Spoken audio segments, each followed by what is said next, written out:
অবশেষে আশার আলো। হার্ট অ্যাটাকে লাইফ সাপোর্টে থাকা জাতীয় দলের সাবেক অধিনায়ক তামিম ইকবালের জ্ঞান ফিরেছে। হাসপাতালে ভর্তি হওয়ার পর চিকিৎসকদের নিবিড় পর্যবেক্ষণে থাকা তামিম স্বাভাবিকভাবে কথা বলছেন এবং পরিবারের সদস্যদের সঙ্গেও কথা বলেছেন বলে জানা গেছে।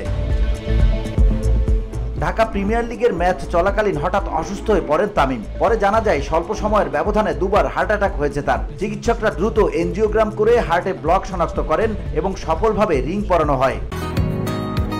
বসুন্ধরা, উত্তরা, বনশ্রী, কুড়িল ও বাড্ডা সহ রাজধানীর বিভিন্ন স্থানে অভিজাত ও অত্যাধুনিক মানের ফ্ল্যাট কেনার এক নির্ভরযোগ্য প্রতিষ্ঠান pleasant properties limited.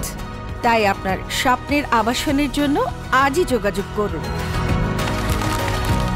Pleasant properties limited, where destiny matches eventually।